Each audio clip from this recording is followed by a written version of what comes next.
How's everybody doing this morning? All right. What's our minute?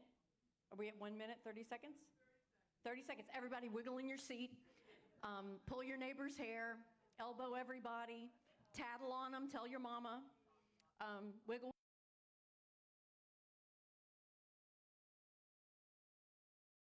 Or at least I can.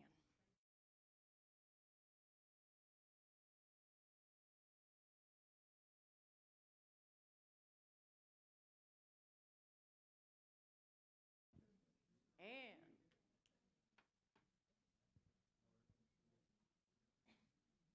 good morning, Unity Bay Area, Houston. What a wonderful, wonderful Sunday to come together at the end of March. We thank each and every one of you for being here with us in person. Today we have Reverend Howard Caesar as our guest, which is going to be fantastic. We're very excited about that. And something new that we're doing before we start the service, you don't have to read this out with me, but it's something Kira would like expressed. So you can sit and listen. You can say it along with me if you like, but it's really something to embody. We do have these on cards if you're still interested in having those to share with people who want to know exactly what unity is. Unity is a positive, practical, progressive approach to Christianity based on the teachings of Jesus and the power of prayer. Unity honors the universal truth in all religions and respects each individual's right to choose a spiritual path. That's just a beautiful way to put it. It's very concise. Today, our affirmation, I draw from my wellspring of joy. Now, you know she'd make you do that twice. I draw from my wellspring of joy, and I look forward to hearing more about that when we have our daily word. So if you'll go ahead and let's rise. And I think you're in the right place at the right time, and the name of this song is My Soul is Welcome Here. 1, 2, 1, 2, 3, 4.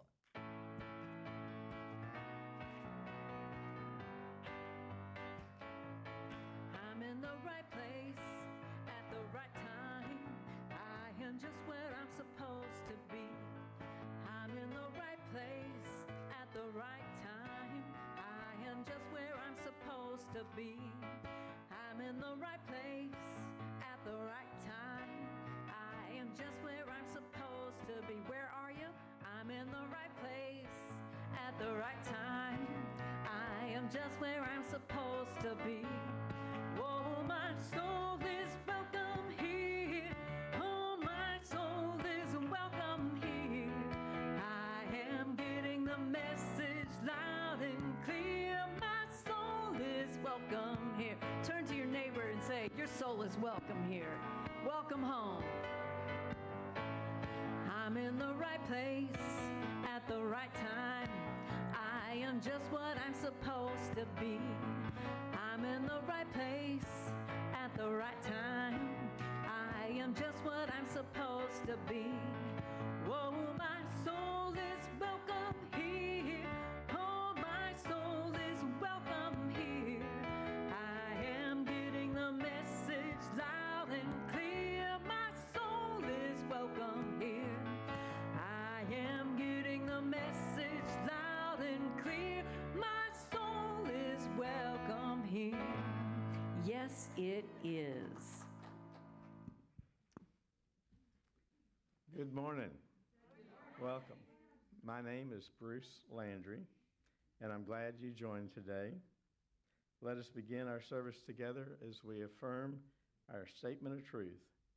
There's one presence and one power in the universe and in me, God the good, omnipotent. Prayer is the basis on which unity was founded. Our prayer chaplains pray for your request for 30 days. Your prayers are also sent to Silent Unity to be prayed for at the same time. That's double prayer power. We have prayer request forms at a new location in the foyer. And we have a special treat for you today. Ronnie Kennedy and me are our prayer chaplains today. I will offer one-on-one prayer after the service in the prayer room for those who'd like to pray in person. Ronnie will be leading us in a group prayer before our meditation.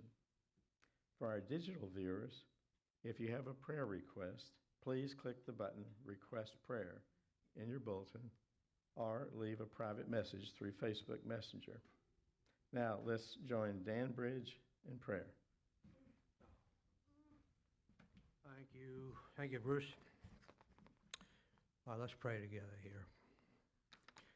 Precious Spirit, you are the presence that shines through each of us here and now.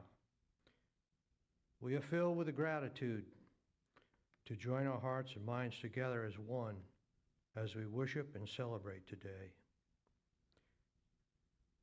Lift each one here to higher awareness as we vibrate with your love and light throughout this service. Bless our youth, our children, all those serving in every capacity in this ministry. May we know you as the radiance of one, and all as we honor the Christ consciousness as alive and well here, throughout our world and in all of creation. Thank you, beloved God of all. We are grateful, and amen. Ah, yes.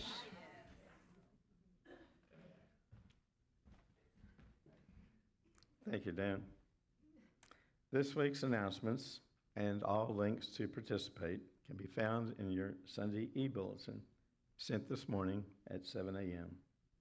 For our in-person folks today, please visit the connection table in the foyer to show your interest. There are so many things happening this awesome April. Knowing Limitlessness is a 10-week transformational course that will help you break down the barriers to living the life of your dreams. On Sunday, April 2nd, Rob Pell will offer an informal Q&A for this upcoming class. Rob here today? I haven't seen him. Okay.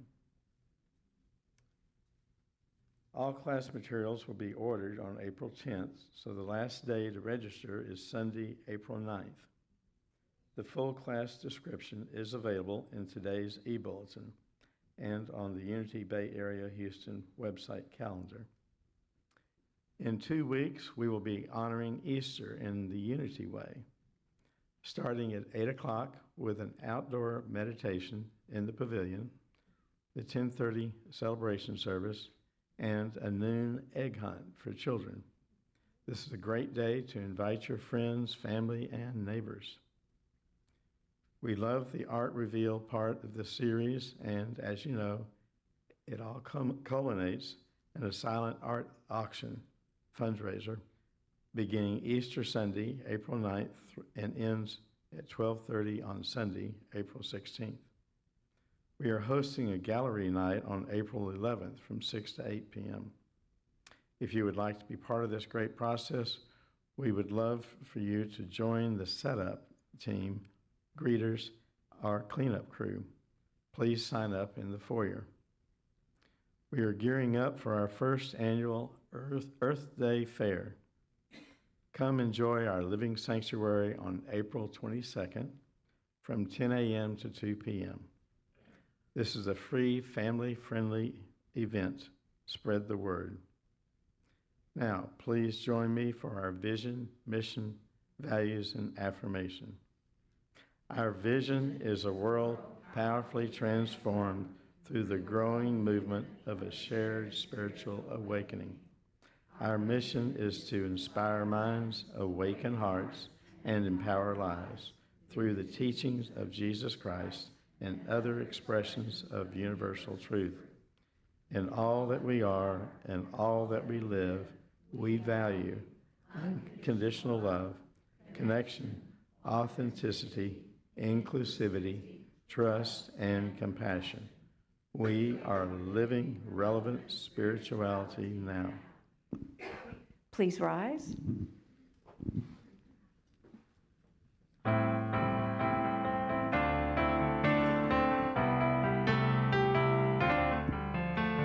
How can I serve today, sweet Spirit? How can I serve today?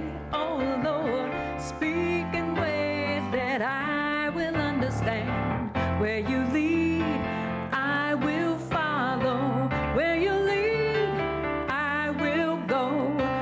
can I share today, sweet Spirit? How can I share today? Oh Lord, speak in ways that I will understand. Where you lead, I will follow. Where you lead, I will go. Who needs my love today, sweet Spirit? Who leads my love today? Oh Lord, speak in ways that I will understand. Where you lead, I will follow. Where you lead, I will go. Choir of angels, be seated. Your presence here today is precious to us. Thank you for joining us this morning. We are excited that some folks are joining us for the very first time. If you are here for the first time, please raise your hand. We have something we would like to give you that tells you a little more about us, and mostly we would love to welcome you. Any first-timers? All right. Together, we share our welcoming blessing. We love you, we bless you, we appreciate you, and we behold the Christ in you. Now, John V. has the daily word.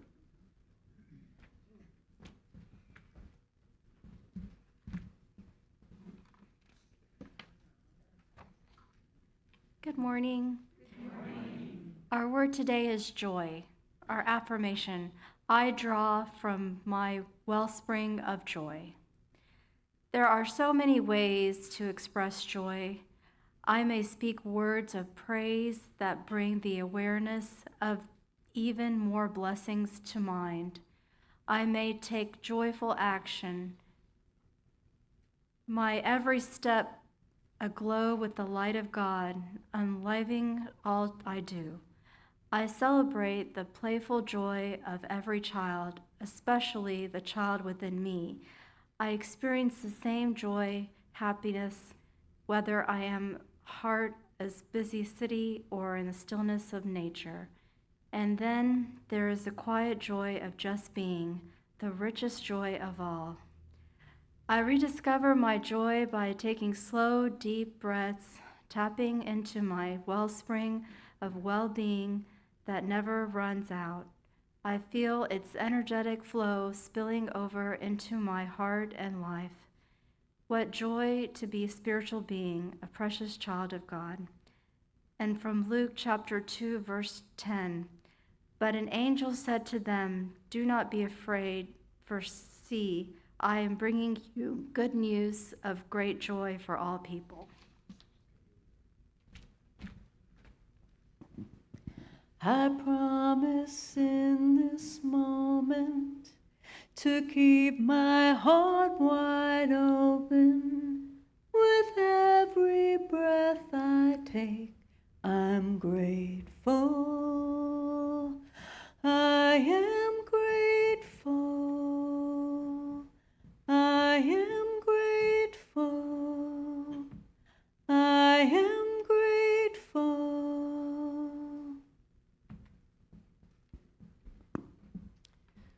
This is a time of prayer when we as a group open our hearts and think on the people in our lives, situations that stir our hearts, and we lift them into the light of divine love.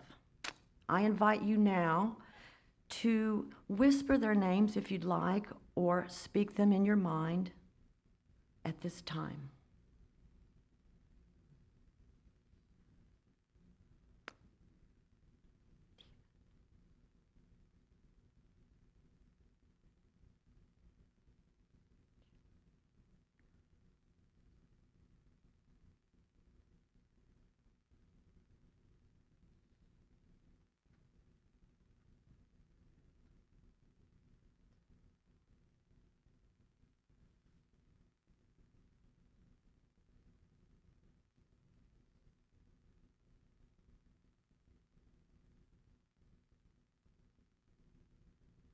We release these names and these situations to the divine, knowing that all is as it should be, and in gratitude we say, it is so.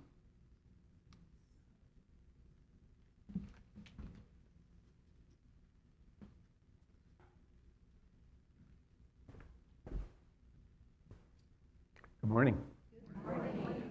This is our time of meditation. I'm very happy to be here and be part of this service and be part of this meditation. So certainly I invite you to just close your eyes for a moment or two and just go inward.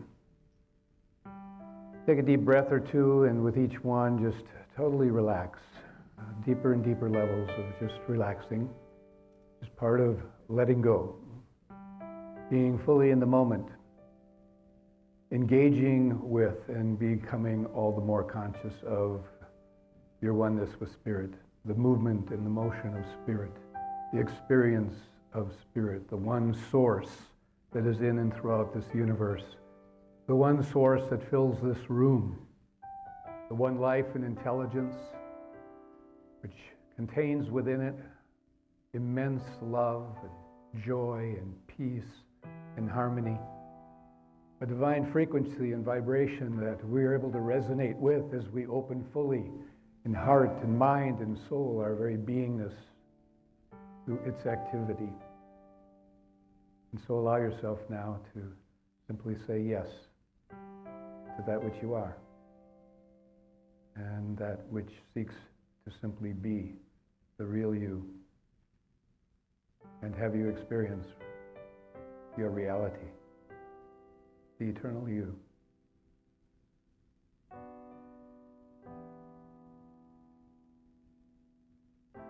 Touch that part of you that is sacred, divine, precious.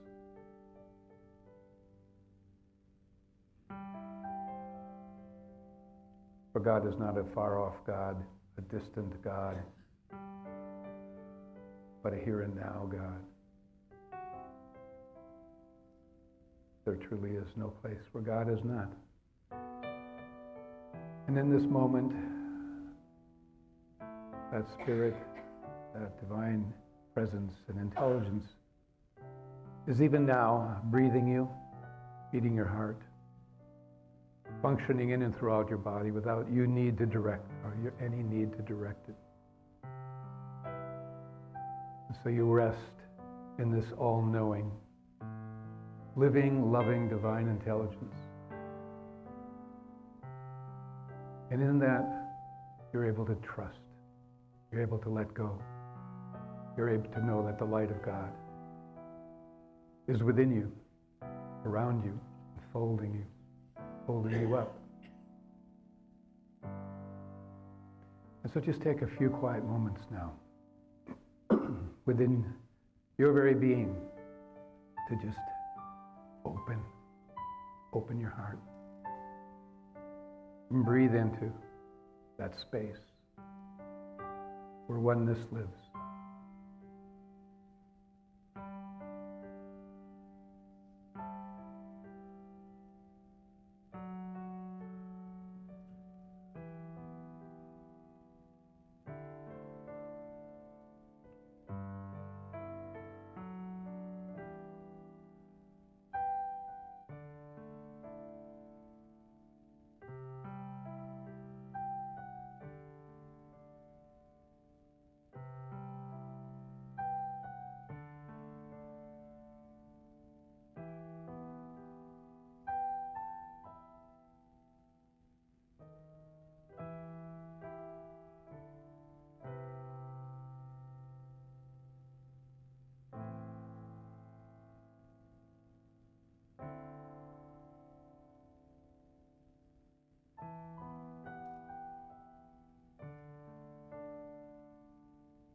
Accept this breath of life, this precious gift, this opportunity to experience the world in which we live, to be here and to allow our light to shine, to realize that we are luminous light beings, and wherever we look, we have the opportunity to behold and see the light of God.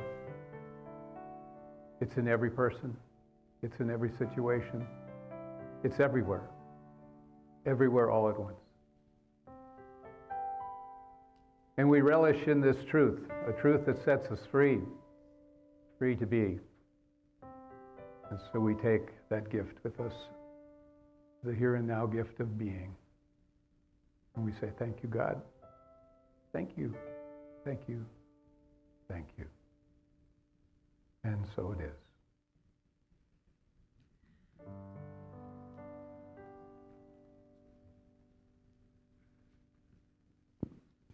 And as we come back into this room after that wonderful meditation, let's say together the Lord's Prayer in the Aramaic translation that we say every week. Beloved oneness, breathing life of all, holy is our essence. Create your reign of unity now. Your one desire acts with ours and vibrates light to form. Fulfill this day all need for bread and insight. Forgiveness releases us, and we remember wholeness. We are free from inner and outer deception and walk your path with joy. You are the power of these truths and unite my words, thoughts, feelings, and actions through this prayer. In gratitude, my heart knows it is so. Amen and beautiful.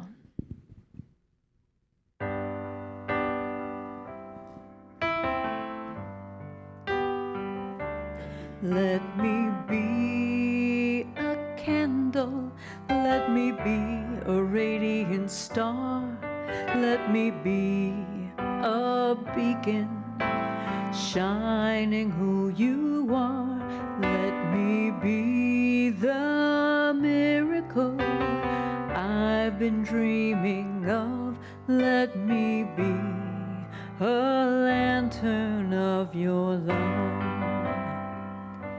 Shine through me, shine through me. Let the light within me help a troubled world to see. Shine through me, shine through me.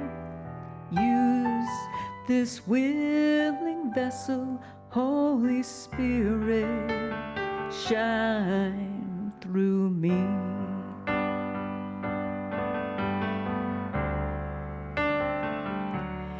If a friend grows weary, I will come and take his part.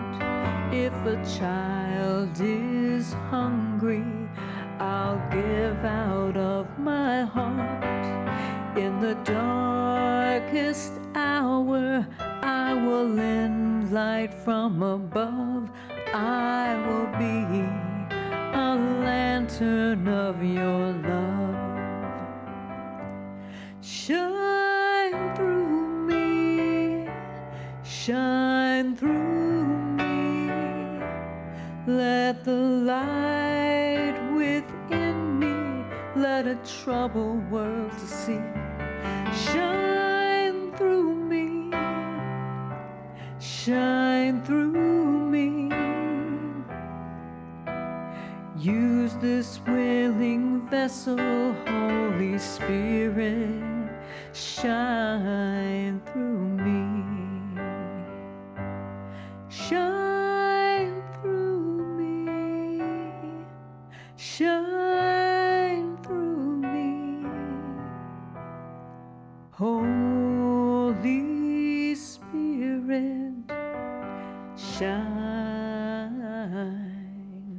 through me.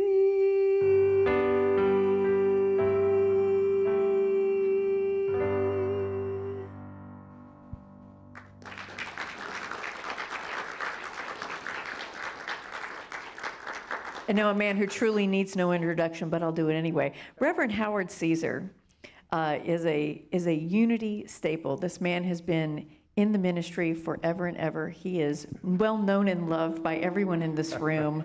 Even if you don't know him yet, you just don't know it, you do. This is Reverend Howard Caesar.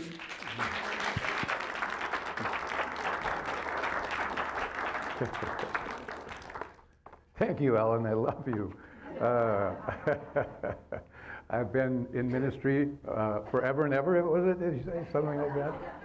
And sometimes it feels like that. But It's a great honor to actually be a minister, and I'm forever grateful that Spirit led me on that path. And really, we're all ministers, and glad that you come out to share today. And I thank Kira, bless Kira.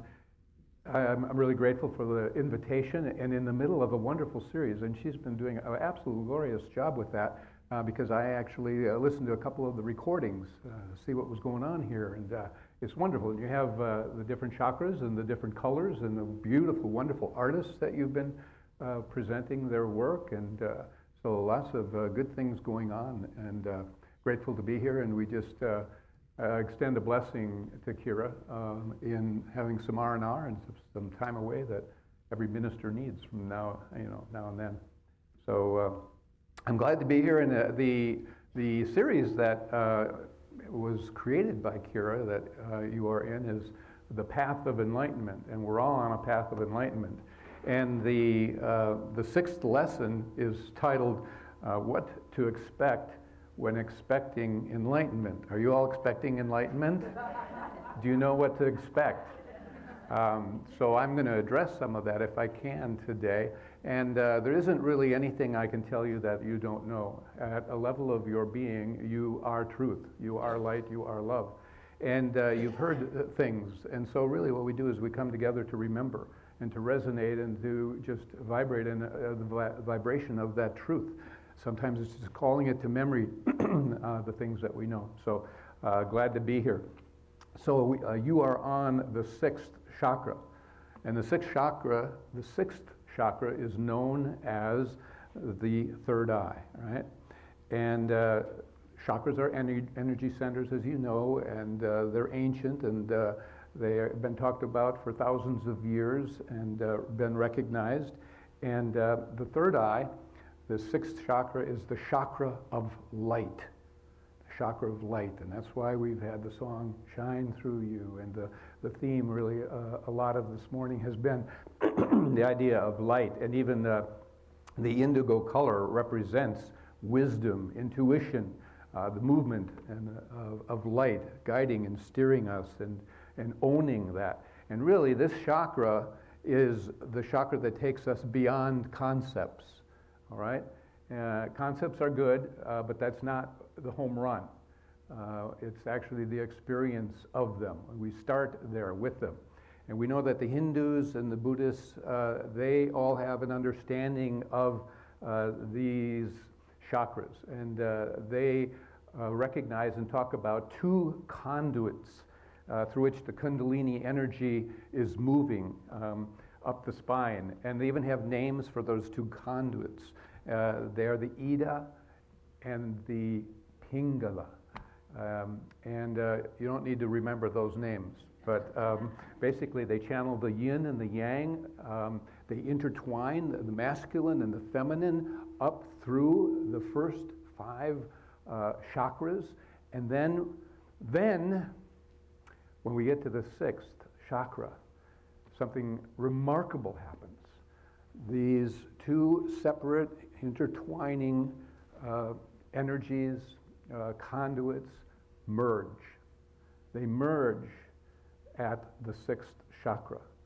And in Sanskrit, actually, they say that they merge at the pineal gland.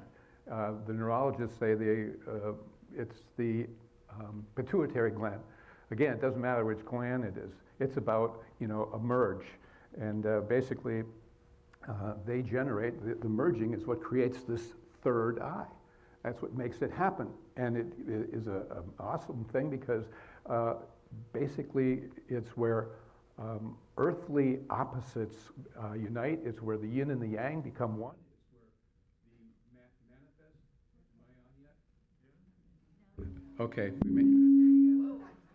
Okay, something disengaged in my one here, so we may have to have this one on. But it's basically where the unmanifest and the manifest are joined in a spiritual marriage. Everything manifest is beautiful and of God, and everything unmanifest is another dimension and is of God, and it's the marriage of the two, and we all have to be awake and aware to both, and that is part of enlightenment. And so as a person, as an individual unfolds and opens to this sixth chakra, they experience a merging of the universe. There's a whole nother vibration and frequency at which that person has shifted into, in which they are engaging with the world, the universe, the people in it, all aspects of it. We have moved beyond duality and into pure white light. Okay? So now light is moving through us. Light is being seen. We're seeing with the eyes of light. Essentially, whether you realize it or not, you all have three eyes. Okay? We all have three eyes. 1, 2, 3. Okay? And, Jesus addressed the idea of the third eye. And you may remember the line of the verse where he said, the light of the body is the eye. The light of the body is the eye. And he didn't say plural. The light of the body is the eyes. He referred to it as the eye, singular. He was referring to that aspect of us, the singular eye. And he said, for if thine eye be single, thy whole body shall be full of light. So this is a real thing, and this is something that Jesus was speaking about, and it's a place on the path of and toward an experience of what might be labeled enlightenment. And, is anyone here, by the way, enlightened? Excuse me.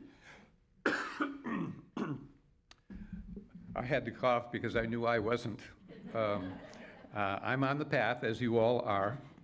And you have to understand that enlightenment is a path. It is a journey. It's not a destination. You don't suddenly get somewhere and you're just gazing at the stars doing nothing.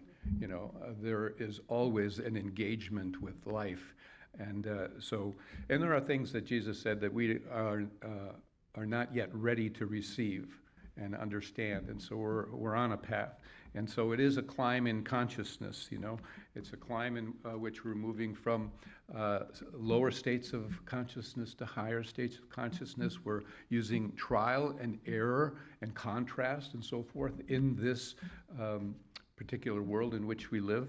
And we basically are moving from old states into new states. And that's the whole idea. That's why you're here. You're leaving old behind and moving into new. And I want to share with you just kind of a list of words that kind of describe in the path of enlightenment what you're moving from and what you're moving to. And just be willing to kind of absorb these words and the energy that each one holds. And one is one lower energy and one is a higher energy. And so we are all moving from, in this process and this path, from darkness into light, from ignorance into understanding, from the finite into the infinite, infinity, from the unreal into the real, God's reality, from the limited into the unlimited, from confusion into harmony and clarity, from temporal into eternal, from humanity into divinity, from the material into the spiritual, from the visible into the invisible, from head into heart, from selfishness to selflessness, from separation to oneness, from earth to heaven. You may think of other words, but you can tell each word kind of resonated with a different vibration. And so you and I are here for really three things. We're here to learn and grow and evolve spiritually. I don't think any of you can argue about that. That's why you're here. We're also here to be, secondly, used by God. We are to serve and to contribute and to engage and to be sort of the workers on behalf of God.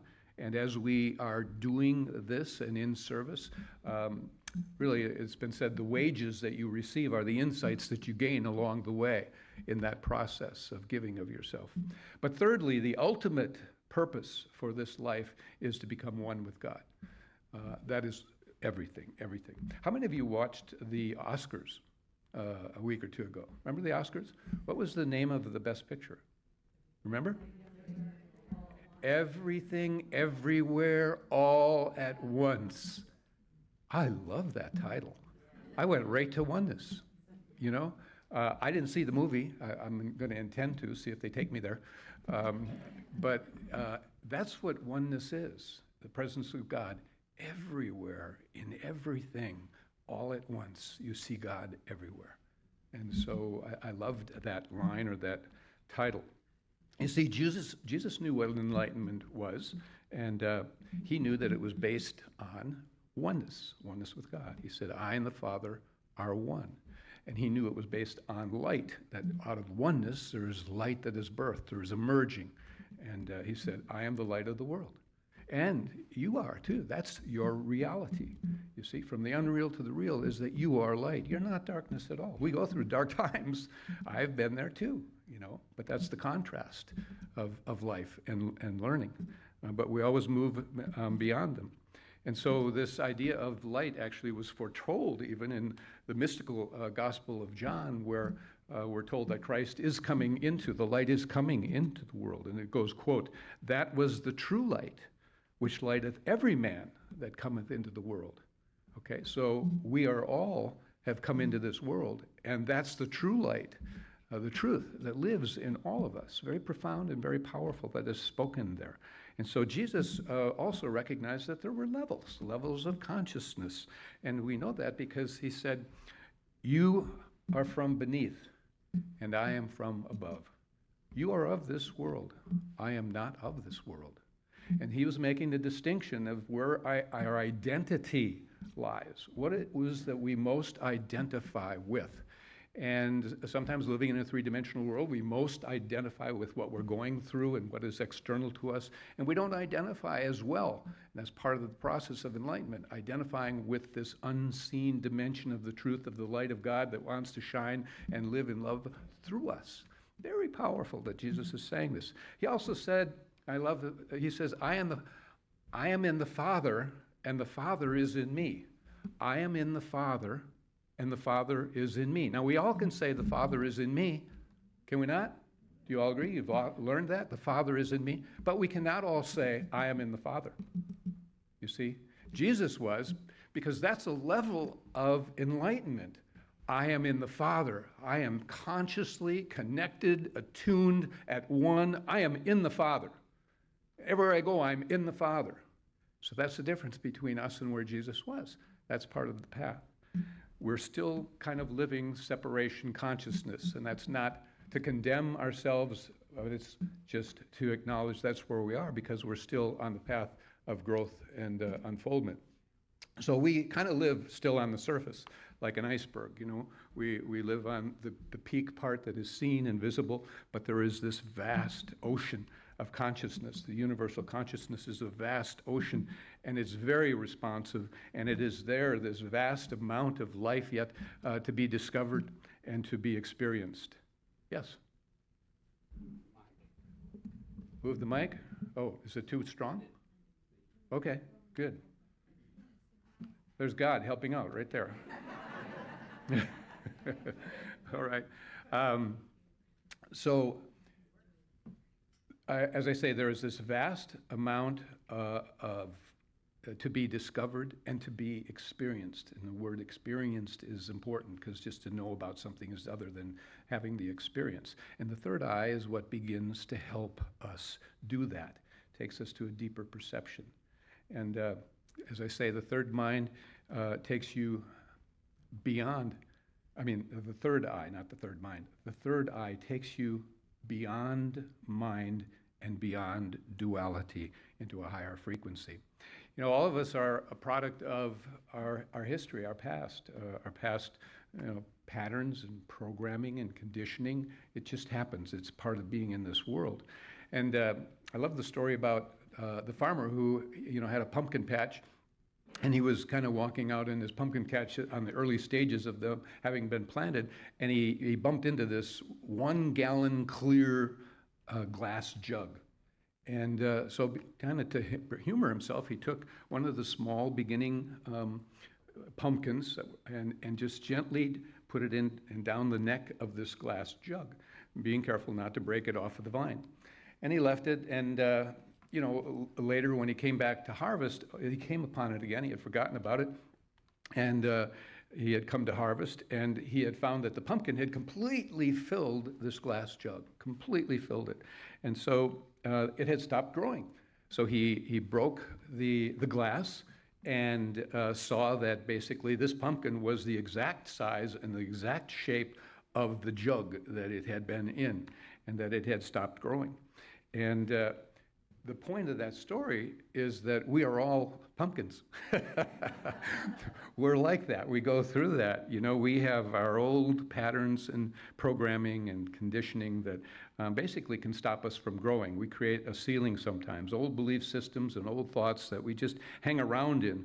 And so we all actually, metaphorically, it's saying we all really decide and choose the size and the shape of the reality of the world in which we live. And we do that, and sometimes it's not conscious, it's unconscious, because we're so dominated by our conditioning, which most of which is impregnated in us from the time of birth and through our first 6 years of life.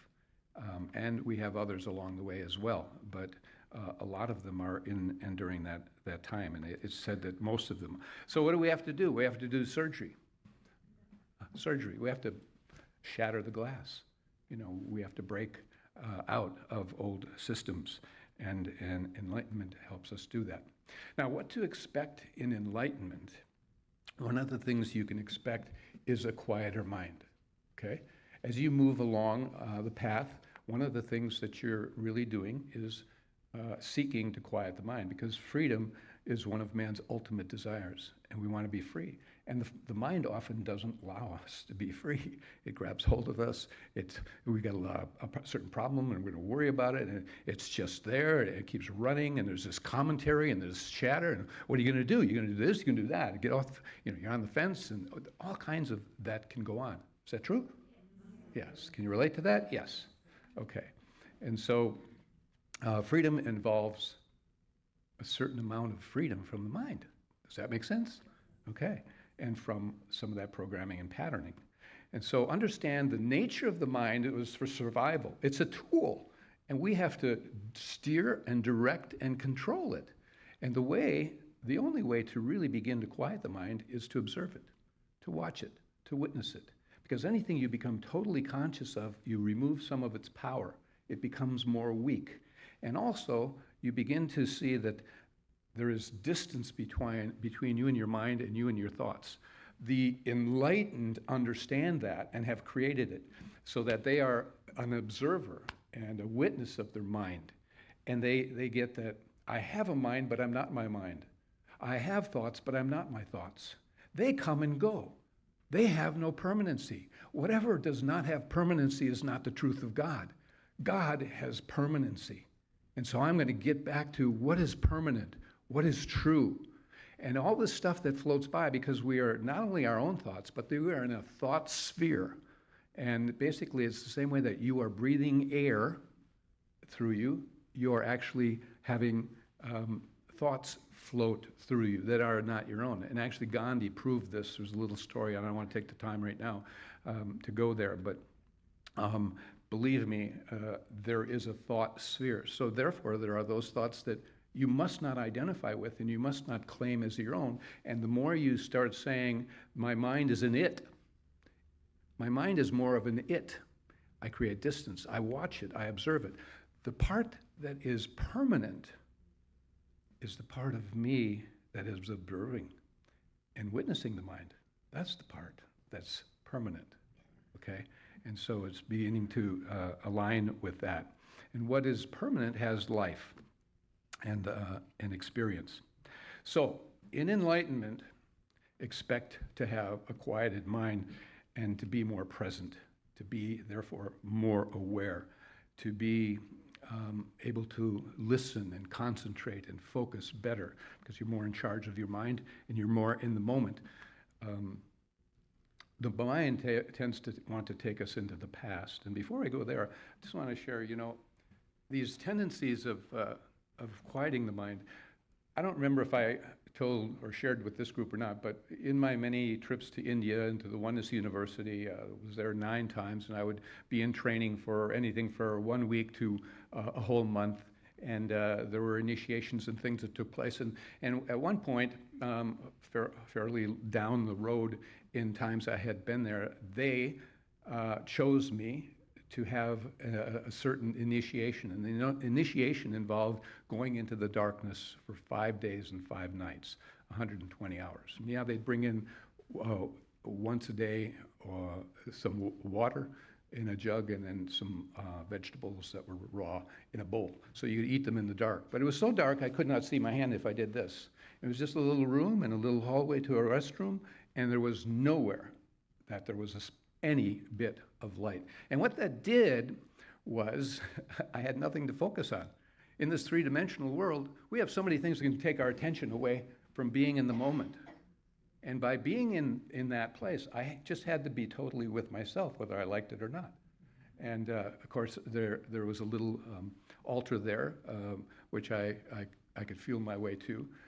But it was a time of prayer and meditation and being with myself. And basically, when you're not focusing on anything, you don't have energy leaving you. You don't sleep. I mean, I slept maybe an hour a day after the first day. And so I was with myself. And I share this only to say, yeah, there was a shift when I came out of there. And the shift was that I was way more present, and I had a quieted mind. I was really a new level of awareness and listening, and I could really be more with a person. I was like with them when they were speaking. And this lasted for a while until conditioning of a world in which I was seeing with my outer eyes began to pull me away. But it was an amazing place to be. And I was just, and they told me even coming out of there, you're going to be not only thinking slower, I mean, not in a negative way, but I mean, your mind is slowed down and you're more aware and you're more present and in the moment, but you'll also be moving slower. And so that was okay with me. Have you ever seen in videos of Gandhi or witnessing the Dalai Lama running? Have you ever seen them running? It doesn't fit. And usually these guys are like,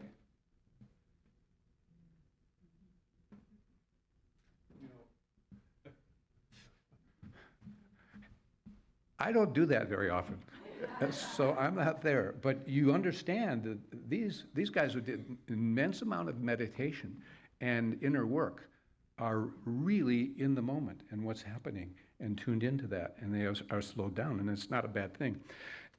Now, another thing to expect in enlightenment is that you will be in your heart. You'll have a heart connection. Flowering of the heart is a key milestone on the spiritual path. And it's a whole nother vibration and frequency in which to live, because basically, when the mind is silent, the heart intelligence begins to flower.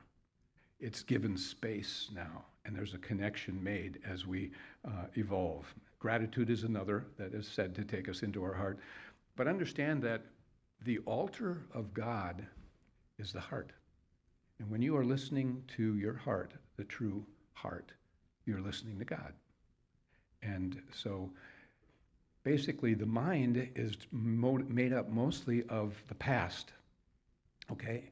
It's all of what we know and the known.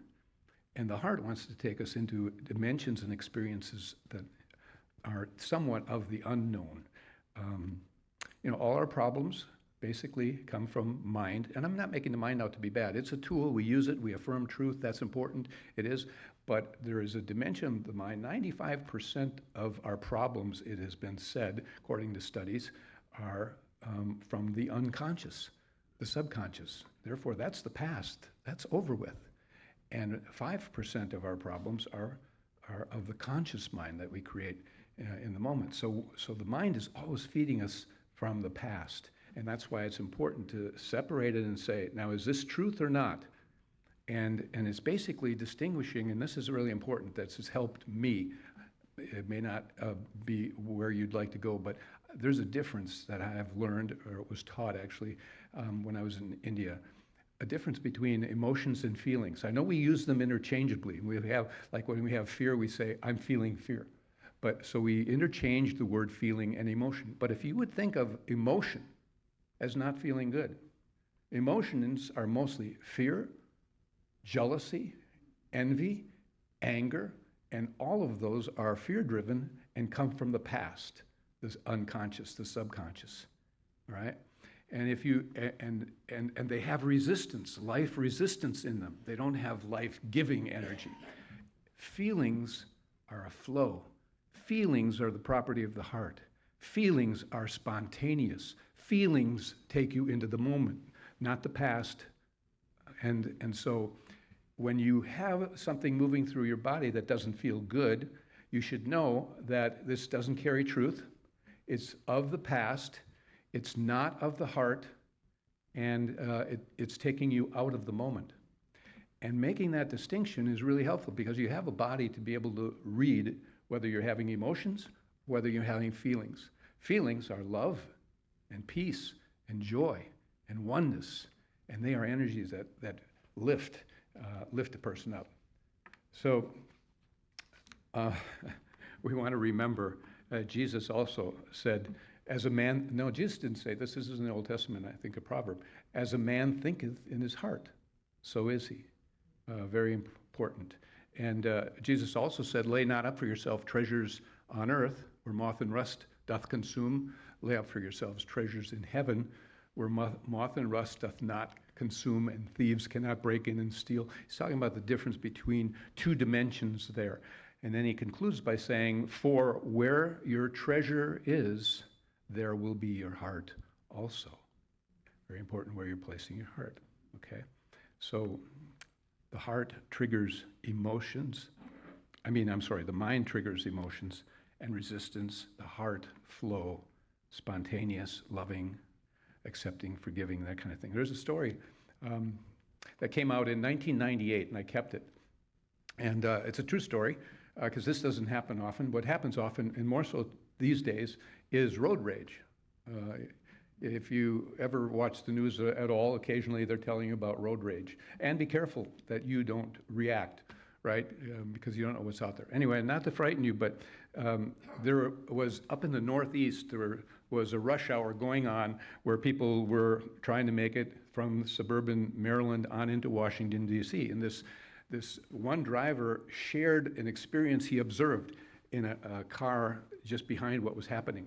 What was happening was that in a little compact car, a lady, a young gal, darted out into traffic and just about hit a person.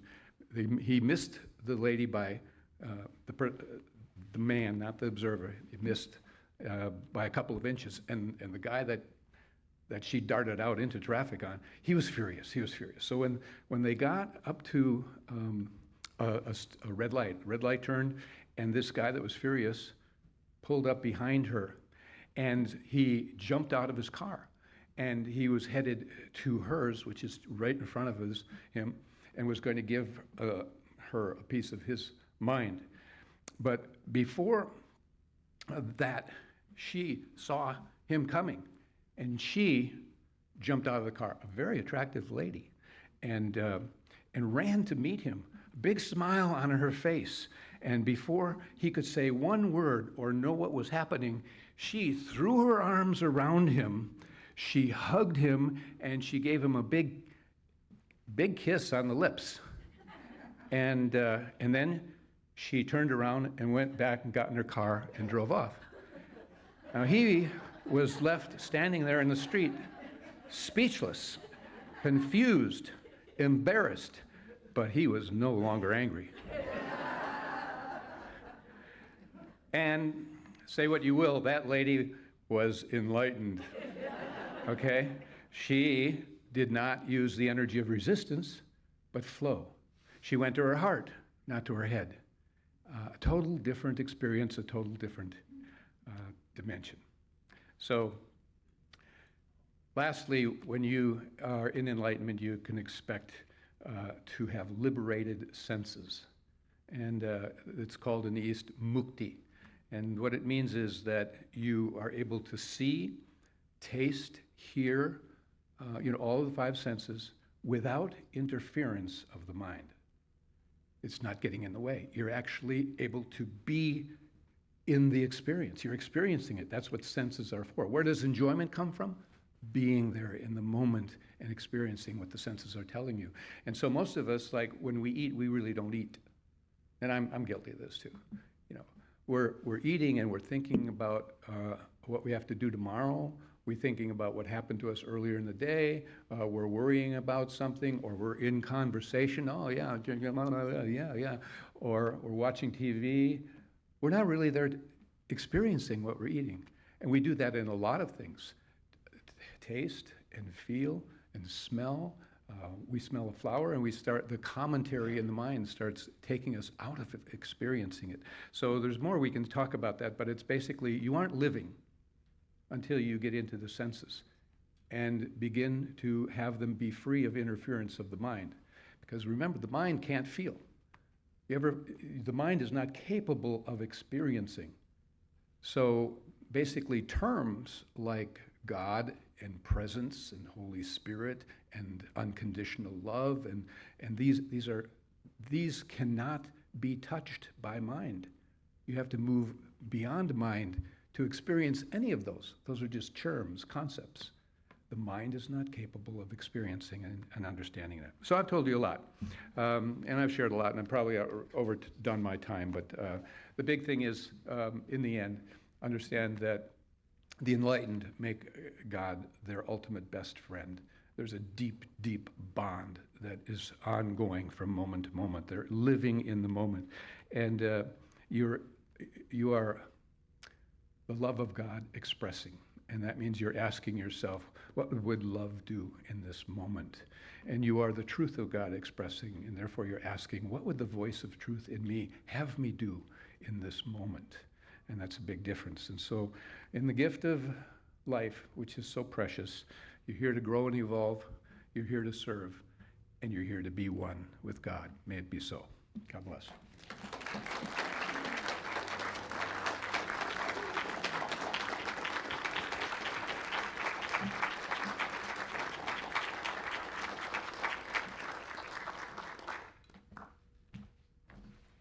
Thank you so much, Reverend Howard. That was amazing, and we knew it was going to be before he even walked in the door, didn't we?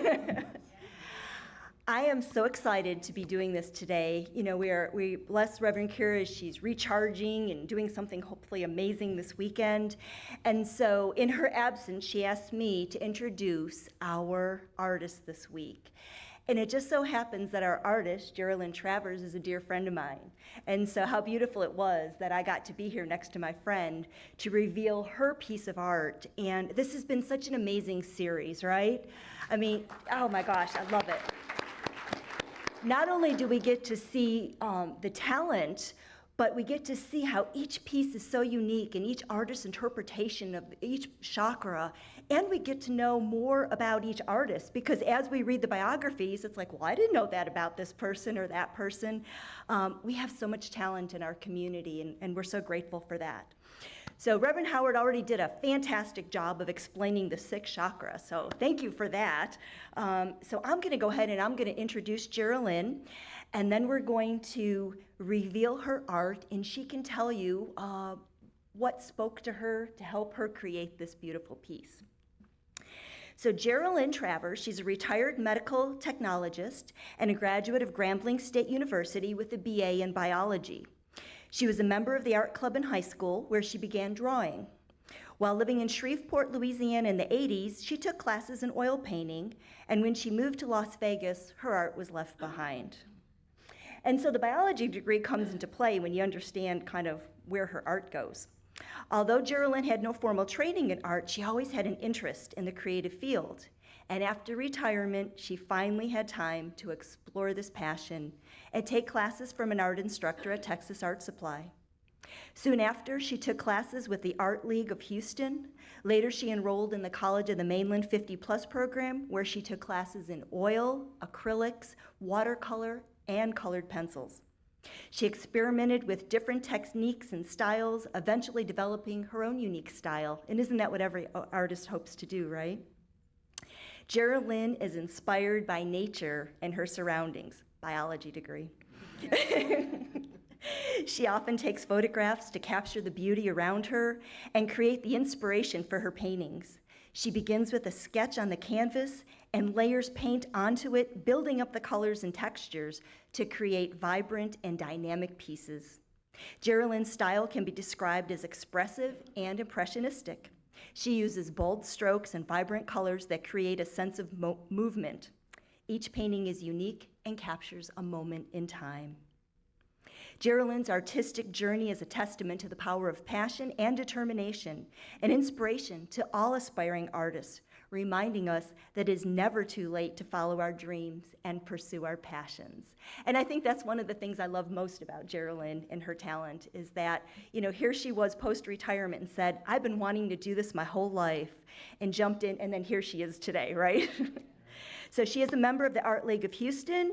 For awards, she's won the Lone Star Art Guild Conference in 2019, took first, second, and third place ribbons. She's had exhibits in the National Society of Artists, the Texas City Art Festival, Galveston Art League, the G League Gallery Swan Contest, and College in the Mainland 50+ program, and the League City Art League.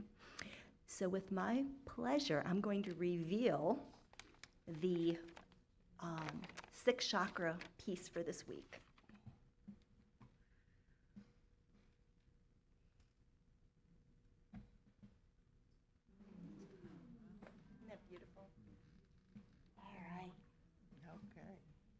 So Geraldine's going to tell you a little bit about what spoke to her as she created this.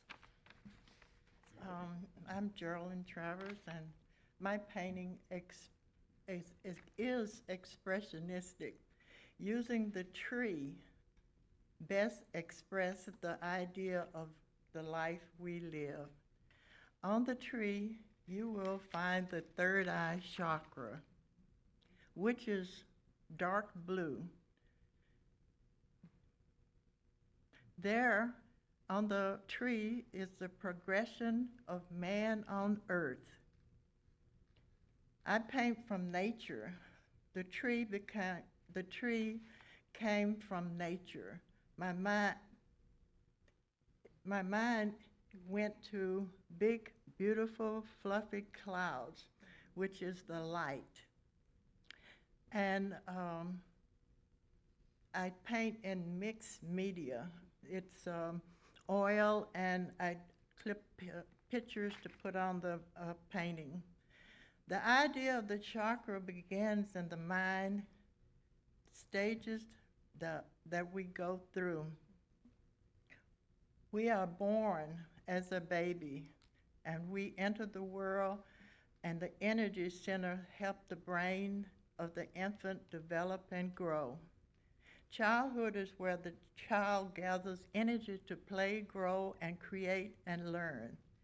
Finally, you see the man who passes through the stages of the life to spirituality, where he looks around and communicates with God, asking for love, protection, and guidance as he aspires to conquer the world.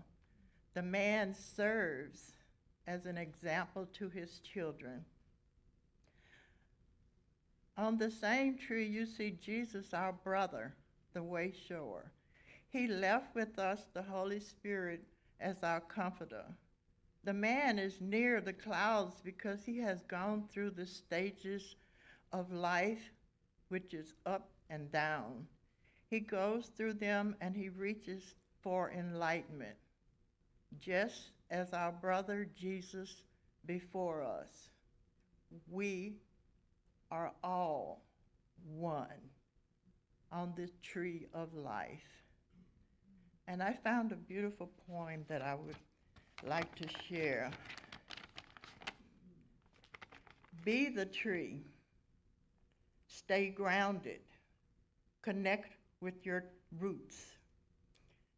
Turn over a new leaf. Bend before you break. Enjoy your unique beauty and keep growing. This is by Joanne Raptis. Thank you.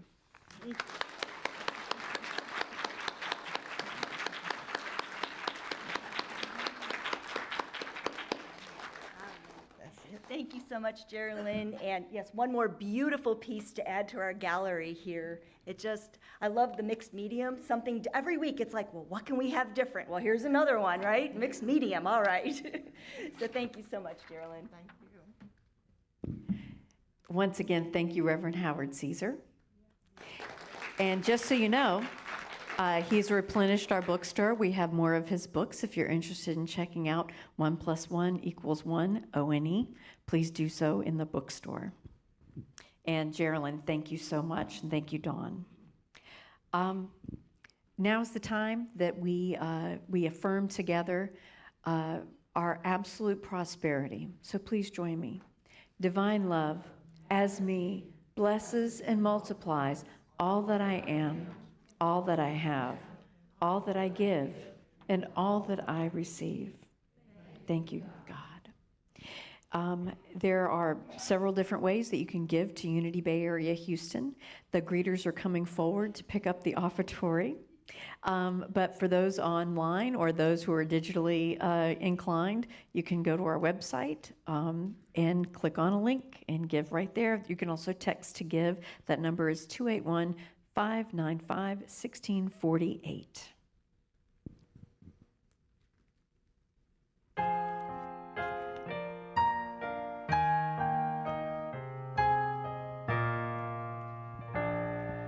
So many nights I sit by my window, waiting for someone to sing me a song.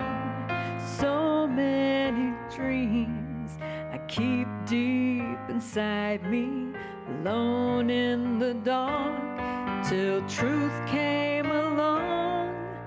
Truth enlightens my life. Truth gives me hope to carry on, enlightens my days, and fills my nights with joy. Rolling at sea, adrift on the water, it could be that I'm finally home, and I have a chance to say, hey, I love you, never again to be all alone. Truth enlightens my life. Truth gives me hope to carry on, enlightens my days, and fills my nights with joy. Truth enlightens my life. Truth gives me hope to carry on, enlightens my days, and fills my life with joy.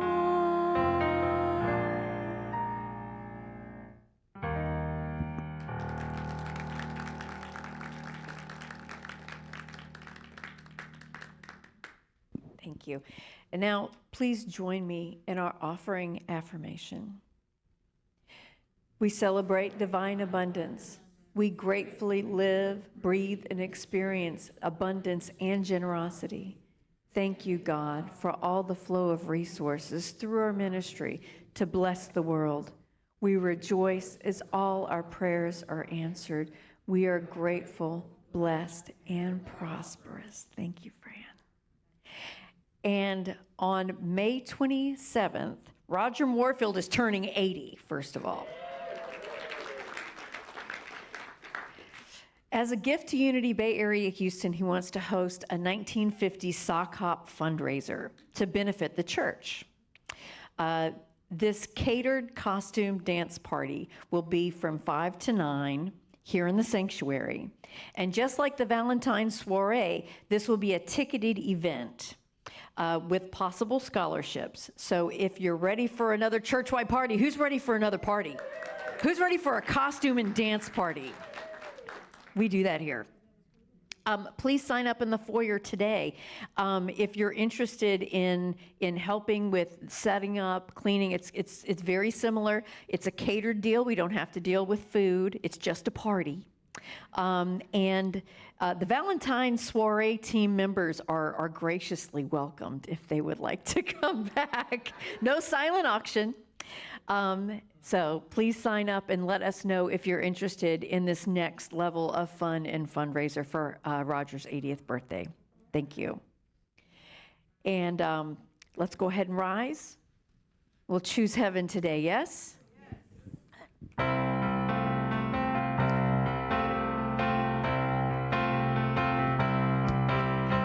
I'm choosing heaven today. I'm choosing heaven today. I am walking the road of heaven right now. I'm choosing heaven today. I choose compassion today. I choose compassion today. I am walking the road of compassion right now. I choose compassion today. I'm choosing beauty today. I'm choosing beauty today. I am walking the road of beauty right now. I'm choosing beauty today. I'm choosing heaven today. I'm choosing heaven today. I am walking the road of heaven right now. I'm choosing heaven today. I am walking the road of heaven right now. I'm choosing heaven today. And take that heaven with you everywhere we go all week long as we say our prayer for protection. The light of God surrounds us. I am the light of God. The love of God enfolds us. I am the love of God. The power of God protects us. I am the power of God. The presence of God watches over us. I am the presence of God. Wherever I am, God is, and all is well. And once again, Reverend Howard's books are in the bookstore. Thank you, Reverend Howard, for being here with us one more time. Come and enjoy the beautiful art that Geraldine shared with us, and in the very solemn way that we always do this. Yay!